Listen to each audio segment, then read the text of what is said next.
Shalom, shalom. Ya, puji Tuhan, Bapak Ibu saudara sekalian, saya menyaksikan pagi ini banyak saudara-saudara kita yang baru pertama datang atau sedang berkunjung di suasana liburan di kota Sydney hari ini, pagi ini, saudara. Saya atas nama pribadi dan keluarga besar Majelis Jemaat menyambut saudara berbakti di tempat ini. Saudara, kita masih dalam suasana Paskah. Khotbah yang disampaikan berkenaan dengan Minggu Paskah yang telah kita peringati, dan Paskah, saudara, adalah satu peringatan yang selalu diingat oleh gereja Tuhan dari abad-abad awal sampai hari ini, saudara. Orang percaya kalau ketemu dengan orang percaya di dalam hari Tuhan, yaitu hari Minggu kan saat ini kita rayakan, adalah memperingati hari kebangkitan Kristus. Sehingga mereka kalau bertemu dengan jemaat atau saudara-saudara yang lain, mereka menyapa selain dengan shalom, ada satu sapaan yang sangat dikenal di gereja awal, yaitu Kristus bangkit. Ya, sungguh dia bangkit. Ini adalah satu deklarasi dan juga satu pernyataan iman orang percaya, saudara. Saudara-saudara, memang hanya ada satu pribadi di dalam dunia ini yang benar-benar pernah mati dan kemudian bangkit kembali. Tidak pernah mati lagi setelah itu, saudara. Yaitu Yesus Kristus. Yaitu Kristus yang kita peringati hari-hari ini, saudara. Yang kita rayakan bersama gereja Tuhan, khususnya bagi dunia kekristenan. Saudara sekalian, tokoh dari kekristenan ini tidak dimiliki oleh kepercayaan agama apapun juga di dunia ini selain daripada Kristen. Karena saudara, Kristus yang satu-satunya pribadi yang pernah mati dan bangkit, dan dia naik ke surga dan tidak pernah mati lagi, dan dia akan datang kembali kedua kalinya. Saudara-saudara, ini adalah bagian perenungan kita bersama, saudara. Saudara, saya teringat pada satu bunga bakung, sudah bisa tampilkan. Saudara, ini dikenal dengan white lily. Tadi malam ada bunga putih, white lily, bunga bakung. Ini sering dipakai oleh Yesus sebagai satu perumpamaan, saudara. Bunga bakung. Kalau saudara melihat di Alkitab ada 15 kali muncul kata bunga bakung, white lily. Saudara, bunga bakung adalah satu contoh yang sangat indah sekali. Tuhan Yesus mengatakan dalam Injil Matius pasal yang ke-6. Dia mengungkapkan bahwa waktu dia berbicara kepada para pengikutnya, pada murid-muridnya, dia mengatakan satu hal, saudara-saudara, bahwa saudara, kalau kita memperhatikan, kenapa saudara? Dikatakan, saudara, bunga bakung, white lily itu adalah bunga yang ditunjuk oleh Tuhan sebagai satu tanda pemeliharaannya, saudara. Bunga bakung sebentar bisa layu kemudian dibuang. Ini dipelihara oleh Tuhan. Ini berharga di mata Tuhan, dipelihara sedemikian rupa. Bahkan Tuhan Yesus pernah mengatakan bahwa Raja Salomo di dalam segala kemegahannya, di segala keindahannya, saudara, Salomo itu adalah raja yang paling kaya, saudara. Di samping Daud, Salomo lebih sukses, lebih makmur. Salomo adalah raja yang sangat famous, sangat terkenal, saudara. Dikatakan, Tuhan Yesus mengatakan, Salomo di dalam segala kemegahannya tidak memiliki keindahan seperti bunga bakung itu. Bunga bakung yang sebentar layu dan dibuang, Tuhan pelihara, apalagi manusia. Saudara dan saya lebih berharga daripada bunga bakung ini. Saudara sekalian, Tuhan Yesus memakai bunga bakung ini untuk memahami apa arti makna hidup kita. Apa arti hidup kita, saudara. White lily, warnanya putih, seringkali dikaitkan dengan kebangkitan Kristus. Saudara sekalian, membaca 1 Korintus pasal yang ke-15 ini, saudara, saya membagi ada 4 bagian, ada 4 hal yang bisa kita renungkan. Kebangkitan Kristus seharusnya memberikan satu dorongan dan kekuatan agar kita mampu melihat kehidupan ini dengan benar, dengan baik, saudara. Saudara, kehidupan, ayat 20 dikatakan di sana, Tetapi yang benar ialah bahwa Kristus telah dibangkitkan dari antara orang mati sebagai yang sulung dari orang-orang yang telah meninggal. Sebagai yang sulung dari antara orang-orang yang telah meninggal. Ini hal yang penting, saudara-saudara.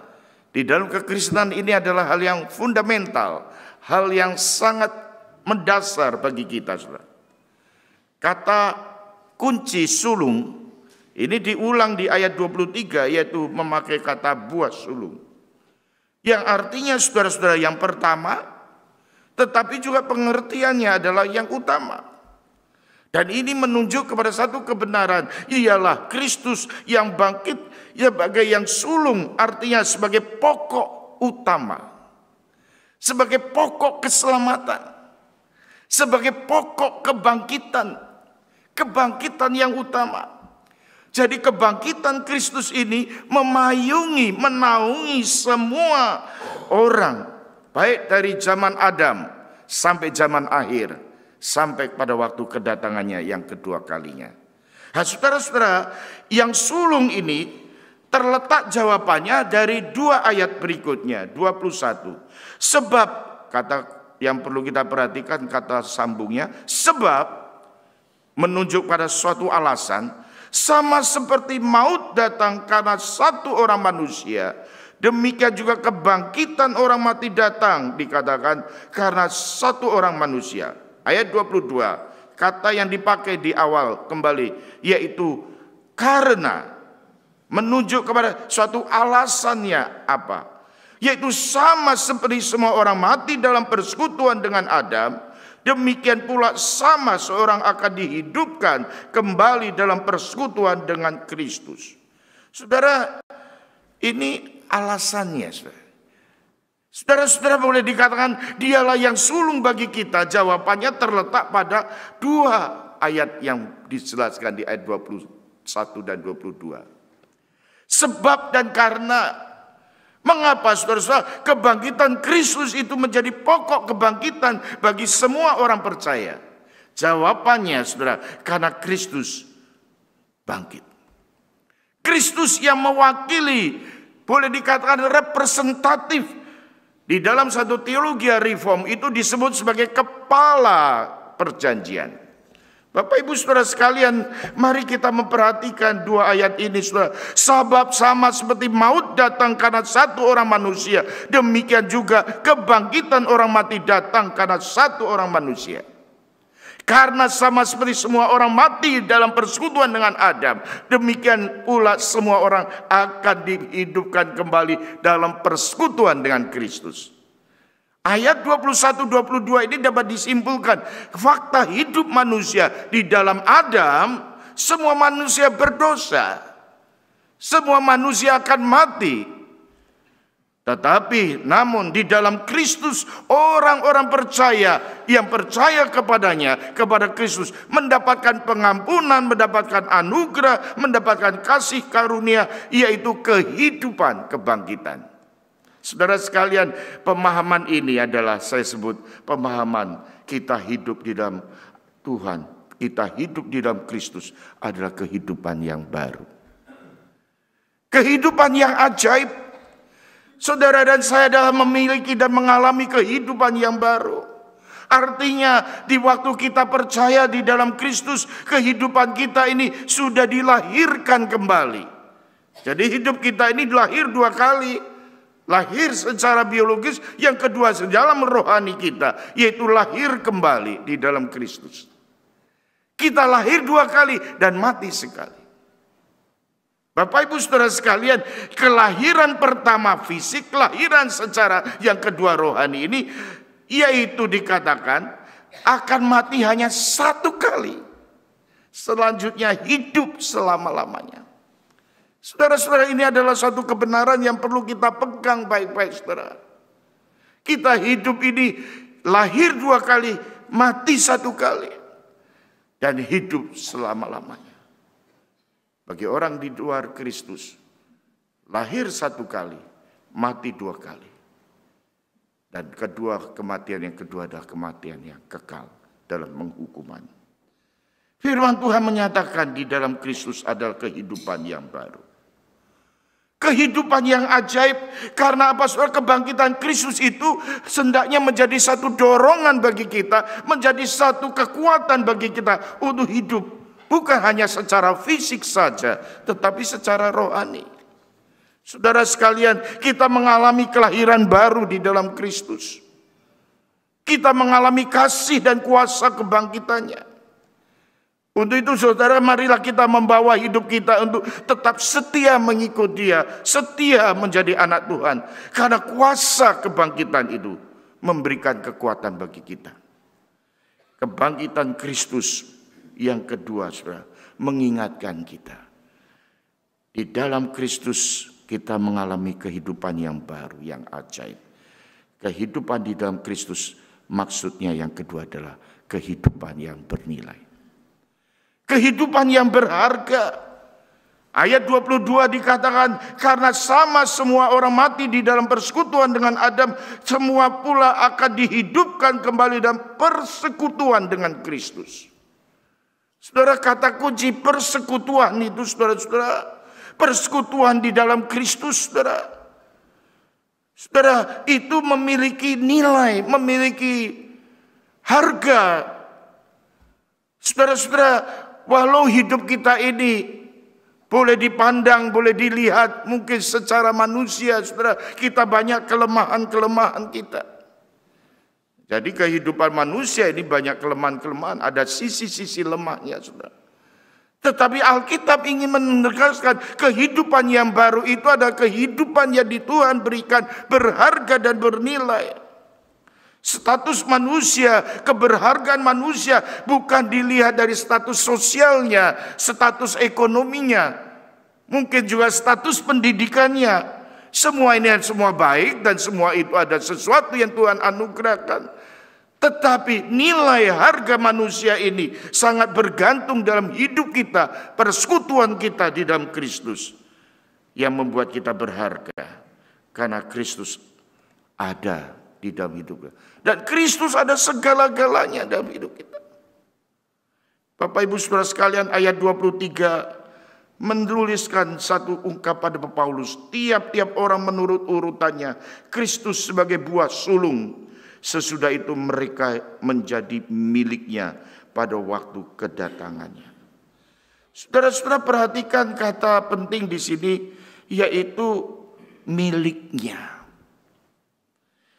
Kristus bangkit, saudara-saudara, kemudian dilanjutkan urutannya, dibangkitkan bersama kita semua. Bahkan selanjutnya di ayat-ayat berikutnya, yaitu kebangkitan ini membawa dampak pemulihan segalanya. Banyak orang bertanya, Pak, orang mati itu kemana? Firman Tuhan mengatakan jelas sekali, orang yang sudah meninggal di dalam Tuhan, dia bersama Tuhan selama-lamanya. Amin. Selama-lamanya. Penjahat yang ada di samping Yesus. Yesus, ingat aku. Dia kata, saat ini juga kamu akan bersama aku di Firdaus. Orang mengartikan Firdaus ini ada tempat waiting, tempat menunggu, waiting room. Paulus tidak memahami itu sebagai waiting room. Saat ini juga bersama dengan Allah. Bersama-sama dengan Kristus selama-lamanya. Dan saya melihat bagian-bagian yang lain dalam surat Filipi, dalam kitab Wahyu, saudara, orang percaya di dalam Kristus ketika dia meninggalkan dunia ini, dia akan bukan diam, dia bersama, dikatakan dalam sukacita yang luar biasa. Ini kebernilaian, ini keberhargaan hidup manusia. Bukan hanya di masa hidup di dunia ini, tetapi dinilai juga, tidak pahami dalam kehidupan yang bernilai. Yaitu kehidupan yang berharga itu. Ada kehidupan yang selamanya itu, yang menjadi miliknya itu. Saudara, kalau saudara merayakan ulang tahun, saya setuju memahami arti lagu panjang umurnya, panjang umurnya. Tapi arti yang sesungguhnya panjang umur adalah hidup kekal. Hidup yang kekal, yang selama-lamanya itu panjang umur. Saudara, apa artinya kalau kita hidup di dunia? Mungkin bisa 100 tahun, bahkan lebih. Tetapi kalau kita tidak mempunyai Tuhan, tidak ada hubungannya dengan Tuhan, kita tidak dimiliki oleh Tuhan, saudara, selesai. Saya memperhatikan Alkitab, contoh kesaksian banyak orang yang muda-muda itu meninggal. Anak muda yang baik-baik. Bulan yang lalu gereja ini saya melayani 3 jenazah di usia belum lewat 30 tahun. 2 mengalami eksiden di Armidale, 1 mengalami eksiden di Darwin. Hati saya sedih, berduka. Saya berkata, Tuhan, mereka masih muda, masih sangat diperlukan. Tapi saya menyadari mereka semua adalah milik Tuhan. Tuhan yang punya. Tuhan panggil di waktu dia sungguh-sungguh hidupnya belum banyak tercemar dengan dosa dunia ini. Hidup mereka masih murni seperti bunga bakung yang sedang muncul. Tuhan petik, ambil. Saya memahami ini pun bagian daripada berkat Tuhan. Amin. Karena hidup bersama Tuhan itu dalam kebahagiaan. Kita itu numpang di dunia ini. Rumah kita bukan di sini. Dan kita akan kembali pada rumah Bapa yang kekal. Karena kita miliknya. Kalau kita memperhatikan kebenaran ini, saudara-saudara, pemulihan adalah pemulihan segala sesuatu. Bahkan pada waktu kita datang memahami kebenaran bahwa Kristus parousia akan datang kedua kalinya. Dia sebagai raja. Rajanya bukan nanti sebagai raja dalam kerajaan 1000 tahun. Tetapi kerajaan hari ini, saudara. Ketika perjalanan Yesus di tengah-tengah dunia ini, Yohanes Pembaptis berkata, lihat, bertobat. Karena kerajaan Allah sudah dekat.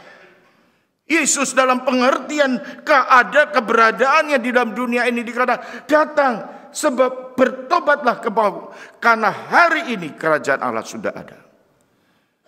Bukan nanti. Sehingga doa Bapa kami ini selalu kita doakan, datanglah kerajaan. Jadilah kehendak-Mu. Artinya dia raja hidup kita. Dia memiliki hidup. Dia yang menaklukkan segala kuasa dosa. Dia yang memerintahkan segala-galanya. Ini dari ayat 25, ayat 26. Saudara memperhatikan terus. Kata kunci Kristus, Kristus, Kristus. Kristus yang menaklukkan kebinasaan. Kristus yang memerintah kehidupan. Kristus yang menyerahkannya kepada Bapa. Relasi yang intim, yang satu kesatuan tidak bisa dipisahkan. Saudara, ini dalam pemahaman Allah Tritunggal. Kaitan Paulus berbicara kepada kita hari ini. Tuhan Yesus sudah mati dan sudah bangkit. Mengapa Yesus perlu mati dan bangkit? Karena untuk melunasi semua hutang manusia. Hutang manusia kepada Tuhan adalah kematian. Dia bisa memberikan dan membayar hutang itu. Bukan hanya membayar hutang kematian, tetapi dia memberikan sesuatu yang bernilai, yang berharga, yaitu hidup yang kekal. Saudara, bagian yang ketiga inilah yang sebenarnya yang kita perlu pahami hari ini juga. Yaitu kehidupan yang bernilai berharga. Kehidupan baru yang ajaib ini. Artinya yang ketiga yaitu pengharapan. Kita mempunyai dan memiliki pengharapan yang pasti. Saudara-saudara, hidup kita ini dalam segala kemungkinan bisa terjadi. Saudara, saudara baru melewati masa-masa kelam gelap. Hari ini saya bersyukur banyak student mulai datang di kebaktian kedua, kebaktian ketiga. Mulai. Dan saya memperhatikan ketika saya selalu berkumpul, bertemu di Konsulat Jenderal Republik Indonesia, di Kedutaan Besar Republik Indonesia di Canberra, saya melihat grafik kedatangan orang Indonesia ke berbagai kota di Australia ini mulai berdatangan. Di samping China, Hong Kong, Singapura, bahkan dari negara-negara yang jauh, Kanada, Amerika, melihat mulai terbuka datang. Saudara tahu berapa tahun yang lalu sepi, tutup, lockdown. Saya kalau mengendarai mobil itu sepi. Saya sering mengendarai waktu-waktu itu karena bertugas melayani jenazah yang akan dikremasikan atau dikuburkan. Memimpin ibadah-ibadah hari itu biasanya dihadiri ratusan orang, puluhan orang. Hari itu saya hadir hanya sendiri. Selain petugas, 2 petugas yang mengangkat peti. Keluarga datang karena ada pergumulan mereka tidak bisa datang ke ruangan chapel sebelum jenazah dikremasikan. Saudara bisa bayangkan, waduh, saya bilang seumur hidup saya mimpin baru sekali ini kok sendirian, ngomong sama siapa, ini peti semua ya kan. Doa pada Tuhan. Sedih sekali. Gelap. Jalanan sepi. Berapa kali patroli datang lewat, cegat. Polis itu aktif sekali. Saya yang menunjukkan kartu, saya pendeta, baru memimpin di semetri sana. Saudara, kelam gelap. Gereja ditutup 2 tahun lebih. Saudara, kita bisa membayangkan suasana bagaimana kehidupan manusia jikalau tidak ada pengharapan itu. Pengharapan ini yang diwujudkan, dinyatakan, dialami kepada Paulus sebagai hamba Allah. Pengharapan inilah yang menjadi fondasi dasar kehidupan orang beriman juga. Di dalam pergumulan kita, saudara-saudara, di dalam segala macam apa yang sedang dihadapi. Saya seringkali menghadapi orang-orang yang ada di terminal yang sebentar akan meninggal, saudara. Saya terharu sekali dengan seorang bapak belum lama ini ketika dia sebelum menghembuskan nafas terakhir. Dia sakit sekali. Tapi dia tidak pernah mengeluh. Saya melihat wajahnya tetap bersinar. Saya ingin tahu di rumah sakit itu ketika dibawa tempat di peralihan, kalau di sini disebut dengan palliatif. Saya berdoa, Tuhan tolong hamba-Mu ini. Jika berkenan Tuhan berikan kesembuhan. Sahabat yang baik. Bertahun-tahun menderita sakit kanker.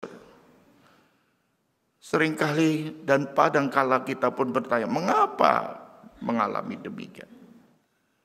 Bayangkan saudara kalau diminta untuk melayani orang yang mengalami hal itu. Dan sedang bertanya, mengapa Tuhan tidak menolong saya? Beri penghiburan apa saudara? Saya sakit Pak. Saudara, apakah saudara hanya bisa berkata, pakai morfin? Saudara, morfin itu artinya enggak lama lagi mati. Saudara. Karena morfin itu mematikan. Saudara, apakah yang bisa kita berikan penghiburan apa? Atau kita bisa berkata, jangan takut. Sedang ada penelitian, riset. Nanti ada obatnya, kamu bisa sembuh. Menantikan perkembangan zaman, perkembangan daripada penelitian medis hari ini, saudara.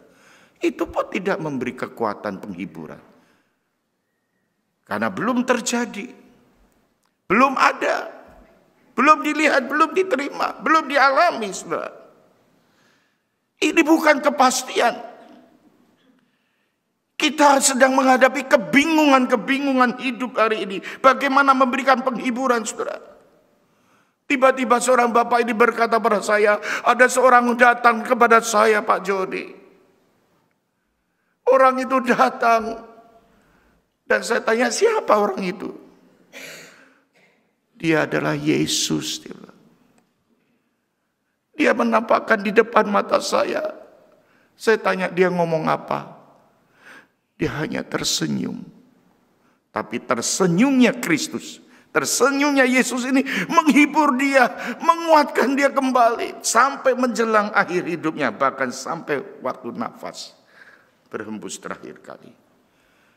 Saudara-saudara, penghiburan ini ada pengalaman yang dialami oleh sahabat saya.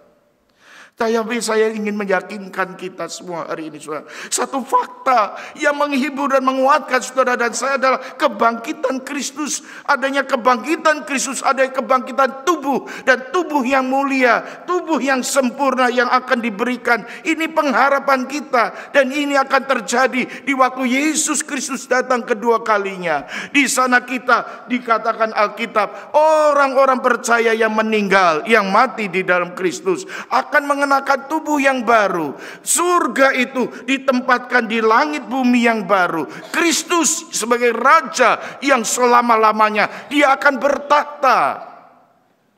Dan satu ayat kunci dari penglihatan Rasul Yohanes dalam Wahyu 1 ayat 17-18 bisa ditampilkan di slide. Mari kita baca bersama-sama dua ayat penting ini. 1, 2, 3. Ketika aku melihat dia, tersungkur aku di depan kakinya, sama seperti orang yang mati. Tetapi ia meletakkan tangan kanannya di atas aku, lalu berkata, jangan takut, aku adalah yang awal dan yang akhir, dan yang hidup. Aku telah mati, namun lihatlah, aku hidup sampai selama-lamanya. Aku memegang segala kunci maut dan kerajaan maut. Amin. Saudaraku yang dikasihi Tuhan, keyakinan akan kebangkitan Kristus, kebangkitan tubuh. Tubuh kita bisa lemah, semakin merosot, yang semakin tua kita merasakan, saudara-saudara. Semakin tua, semakin merosot, tubuh ini semakin mengecil. Saudara sekalian, tetapi dikatakan jangan takut. Kematian pun jangan takut, karena maut telah ditelannya. Maut telah dikalahkan. Kristus menjanjikan kebangkitan. Kebangkitan tubuh, hendaknya kita juga memahami dan percaya. Kebenaran ini boleh mendorong kita. Marilah kita menghadapi segala pergumulan hidup ini, saudara, dengan penuh pengharapan. Karena kita tahu kematian bukan titik akhir kehidupan kita. Tetapi kematian ada pintu gerbang memasuki kehidupan yang bahagia. Tubuh kita semakin lemah merosot, akan diganti dengan tubuh kemuliaan. Saudara, ini kita pahami sebagai satu berkat yang tidak lenggak, tidak akan lepas. Ini menjadi bagian kita selama-lamanya. Di ayat berikutnya, saudara-saudara, ketika kita membaca ayat 24, 26 dan selanjutnya, menunjukkan bahwa Kristus yang menaklukkan segala sesuatu, memerintah segala sesuatu adalah Kristus. Kristus Raja hidup kita. Dan Kristus dengan Bapa tidak bisa dipisahkan. Saudara, di bagian yang keempat yang terakhir, di dalam Kristus sekalipun kita menderita, itu tidak sia-sia. Ayat 30 hingga ke 32, saudara-saudara, selama kita hidup di dalam dunia ini, kita menghadapi berbagai macam tantangan godaan, baik dari hedonisme, dari kenikmatan dunia ini, maupun juga tantangan-tantangan dari si jahat. Tantangan godaan-godaan yang seringkali merontokkan iman kita. Bahkan tantangan orang percaya, yaitu kehidupan yang seringkali, saudara-saudara, dikecewakan. Kehidupan yang seringkali membuat kita menurunkan air mata. Selama hidup di dalam dunia ini kita bisa hidup dalam penderitaan, saudara. Penderitaan itu adalah bagian daripada kehidupan manusia. Tetapi Paulus mengingatkan, kalau kita ada di dalam Kristus, penderitaan itu menjadi sesuatu yang bernilai. Penderitaan pun bagi Kristus itu sesuatu yang bernilai, saudara. Penderitaan bagi Kristus adalah penderitaan yang tidak sia-sia. Kalau penderitaan karena dosa-dosa kita, mari kita minta ampun dan kita bertobat, saudara. Tetapi kalau Tuhan izinkan kita menderita, kita hendaknya tetap setia mengikut Dia. Saudara sekalian, saya seringkali mengatakan dan seringkali melihat orang-orang Kristen yang melayani dengan setia, yang sangat-sangat setia melayani, rela berkorban, saudara. Berbuat baik kepada teman-teman. Tetapi kehidupannya seringkali menghadapi tantangan-tantangan yang tidak ringan. Saudara-saudara, ingatlah, kalau kita menderita karena Kristus, atau menderita bagi Kristus, tidak sia-sia. 1 Korintus 15 15 ayat 58 itu ditutup dengan satu ayat yang penting sekali. Saudaraku kekasih, berdirilah teguh. Jangan goyah, dikatakan. Giatlah selalu dalam pekerjaan Tuhan. Sebab kamu tahu dalam persekutuan dengan Tuhan, jeripayamu tidak sia-sia. Kata yang penting, tidak sia-sia. Mari kita dengan tidak jemu-jemu berbuat baik. Mengalami penderitaan, kesusahan, tapi kita dapat melihat bagaimana berkat Allah yang Tuhan sediakan, yaitu kehidupan rohani kita. Semakin didewasakan, semakin mantap, semakin mulia, saudara. Saudara dan saya ketika kita menginjili, kita menderita, ketika kita berbuat baik untuk menunjukkan iman, tetapi tidak dihargai, bahkan ditolak. Saudara-saudara, tidak masalah. Karena ini tidak sia-sia. Firman Tuhan mengatakan, karena itu saudara, Kristus sudah bangkit. Dan hidup kita akan selalu dalam naungannya. Saudara sekalian yang dikasih Tuhan,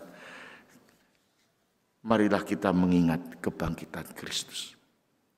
Henry Newman itu pernah menggetarkan hati saya, saudara.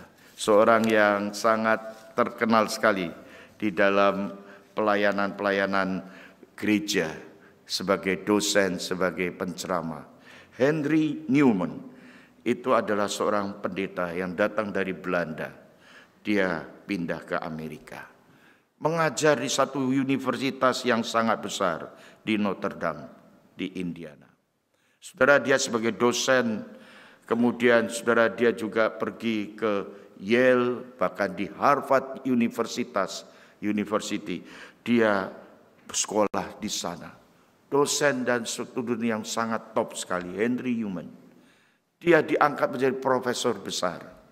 Tetapi ketika dia pergi ke Kanada, dia melihat dalam satu pelayanan yang sangat kecil, sederhana. Dia melihat ada satu tempat, yaitu menampung orang-orang yang cacat, yang disabled.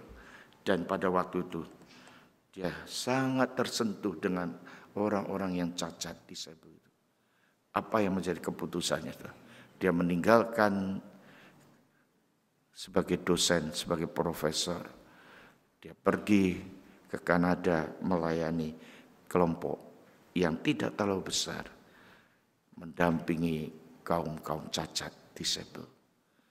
Saudara, bagi saya ini saudara sesuatu yang sangat menyentuh sekali. Kenapa dia lakukan demi? Bukankah dia memiliki jabatan yang bergengsi? Mengapa dia lakukan ini? Bukankah dia sudah senang dan enak, nyaman di Amerika? Kenapa dia pergi ke satu penampungan disable ini? Saudara sekalian, di hari-hari pelayanan yang saya menyaksikan dan di buku-buku yang ditulisnya, saudara, karena Kristus, karena kasih Kristus yang menggerakkan dia dan rela meninggalkan. Saudara, mungkin dunia berkata ini kebodohan, ini kerugian. Tetapi baginya, Henry katakan ini adalah satu privilege. Tuhan pilih dia untuk mendampingi orang-orang yang disable. Dan dia semakin bisa mengalami bagaimana Kristus yang mengasihi manusia yang berharga di hadapannya. Saudara sekalian, biarlah pengalaman ini menjadi pengalaman yang sungguh-sungguh boleh membuka wawasan hidup kita, mengetarkan jiwa kita, mengingat kebangkitan Kristus yang sudah merevolusi cara pandang kita, cara hidup kita, kehidupan yang dititipkan kepada kita. Di dalam Kristus ada kehidupan yang baru, kehidupan yang ajaib yang pertama. Dan yang kedua, kehidupan dalam Kristus adalah kehidupan yang berharga.